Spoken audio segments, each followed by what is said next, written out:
सोचिए, साल है 1799, जगह है गोरखपुर के घने जंगल, रात का वक्त है और एक ब्रिटिश कर्नल का खेमा लगा हुआ है। यहाँ एक बहुत ही जरूरी मिशन चल रहा है, एक ऐसे शख्स को पकड़ने का जो किसी के हाथ ही नहीं आ रहा। हफ्तों की नाकाम कोशिशों के बाद खेमे में ना एक अजीब सी बेचैनी है। कर्नल और उसका लेफ्टिनेंट दोनों के दिमाग में बस एक ही सवाल घूम रहा है, ये वजीर अली आदमी है या भूत, हाथ ही नहीं लगता। तो चलिए कहानी की शुरुआत इसी सवाल से करते हैं। आखिर ये वजीर अली है कौन, जिसके नाम की इतनी दहशत है कि अंग्रेज उसे इंसान मानने को भी तैयार नहीं। देखिए, अंग्रेजों के लिए वजीर अली को समझना बड़ा मुश्किल था। एक तरफ तो उसके किस्से सुनकर उन्हें रॉबिन हुड के कारनामे याद आ जाते थे, और दूसरी तरफ अंग्रेजी हुकूमत की नज़रों में वो एक खतरनाक आदमी था जिसके दिल में उनके खिलाफ बेहिसाब नफरत थी। और सबसे हैरान करने वाली बात जानते हैं क्या है? उसने हुकूमत की सिर्फ 5 महीने। जी हाँ, सिर्फ 5 महीने। लेकिन इतने कम वक्त में ही उसने अवध के दरबार से अंग्रेजों का असर लगभग पूरी तरह से साफ कर दिया था। तो सवाल ये उठता है कि ये आदमी इतना खतरनाक बना कैसे? इसकी जड़ें कहाँ हैं? आइए अब वजीर अली की कहानी में थोड़ा और गहरा उतरते हैं। तो कहानी शुरू होती है वजीर अली के जन्म से। वो नवाब आसिफुद्दौला का बेटा था, लेकिन उसके पैदा होते ही उसके चाचा सादत अली को लगा कि अब उसका कोई चांस नहीं। अंग्रेजों ने इसी मौके का फायदा उठाया और सादत अली को तख्त पर बिठा दिया। बदले में वजीर अली को 3 लाख रुपए सालाना देकर बनारस भेज दिया। लेकिन जब गवर्नर जनरल ने उसे कलकत्ता तलब किया, बस वहीं से बगावत की चिंगारी भड़क गई। अब आप सोच रहे होंगे कि अंग्रेजों ने सादत अली को ही क्यों चुना।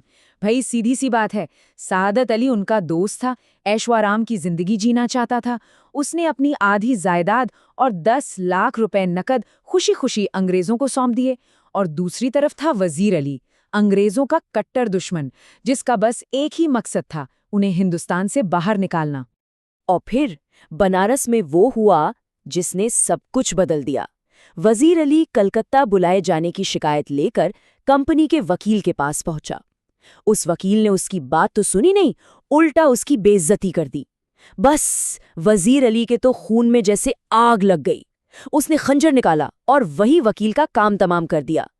इसके बाद वो अपने साथियों के साथ आजमगढ़ के जंगलों की तरफ निकल भागा। अंग्रेजों को बाद में पता चला कि वजीर अली का प्लान तो बहुत बड़ा था। उसका इरादा था कि किसी तरह नेपाल पहुंचा जाए, वहां अफगानिस्तान से होने वाले हमले का इंतजार किया जाए, अपनी ताकत बढ़ाई जाए, सादात अली को गद्दी से उतारा जाए और आखिरकार अंग्रेजों को हिंदुस्तान से निकाल बाहर किया जाए। चलिए अब वापस चलते हैं कर्नल के उसी खेमे में। रात गहरी हो चुकी है और यहाँ का माहौल अब और भी तनावपूर्ण होने वाला है। और तभी एक सिपाही हाँफता हुआ अंदर आता है। वो चिल्लाता है, दूर से गर्द उठती दिखाई दे रही है। रात की खामोशी एक पल में टूट जाती है।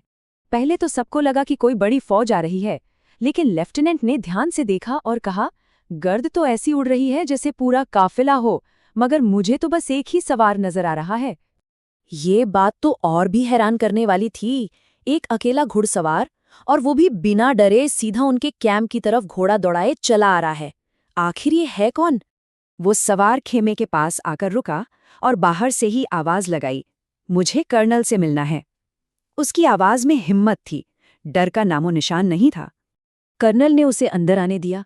सवार अंदर आया और आते ही उसने कहा कि उसे अकेले में बात करनी है। कर्नल को लगा कि शायद ये कोई जासूस है जो वजीर अली की खबर लाया है। उसने फौरन अपने आदमियों को बाहर भेज दिया। जब खेमे में सिर्फ वो दोनों अकेले रह गए तो कर्नल ने उससे सीधा पूछा, बताइए आप क्या चाहते हैं? अब उस सवार का जो जवाब था वो तो किसी ने सपने में भी नहीं सोचा होगा। उसने कहा, चंद कारतूस, और वजह ये बताई कि उसे वजीर अली को गिरफ्तार करने के लिए इनकी जरूरत है। कर्नल तो खुश हो गया, उसे लगा कि ये आदमी उनकी मदद करेगा। उसने बिना ज्यादा सोचे समझे उसे 10 कारतूस थमा दिए। जब वो सवार कारतूस लेकर जाने लगा तो कर्नल ने बस यूं ही पूछ लिया, आपका नाम? उस सवार ने पलटकर जो जवाब दिया उसने कर्नल के पैरों तले से जमीन खिसका दी। उसने कहा, वजीर अली। और इतना ही नहीं, जाते जाते वो बोला, आपने मुझे कारतूस दिए इसलिए आपकी जान बख्शी करता हूं। ये कहकर वो घोड़े पर बैठा और अंधेरे में गायब हो गया और कर्नल बस हक्का बक्का खड़ा देखता रह गया। कर्नल अभी भी उस सदमे से बाहर नहीं आया था कि तभी लेफ्टिनेंट अंदर आया। उसे समझ नहीं आया कि अचानक इतनी खामोशी क्यों है। लेफ्टिनेंट ने कर्नल से पूछा, कौन था वो? कर्नल के मुंह से एक दबी हुई हैरत भरी आवाज में बस एक ही बात निकली। ये शब्द एक मुजरिम के लिए नहीं थे, ये एक दुश्मन के लिए भी नहीं थे, ये शब्द थे एक बहादुर योद्धा के लिए। उसने कहा, एक जांबाज सिपाही। वजीर अली की ये कहानी हमें एक बहुत बड़े सवाल के साथ छोड़ जाती है। सोचने वाली बात है कि इतिहास के पन्नों में ऐसे और कितने जांबाज सिपाही गुम हो गए हैं जिन्हें कभी वो पहचान नहीं मिली जिसके वो हकदार थे।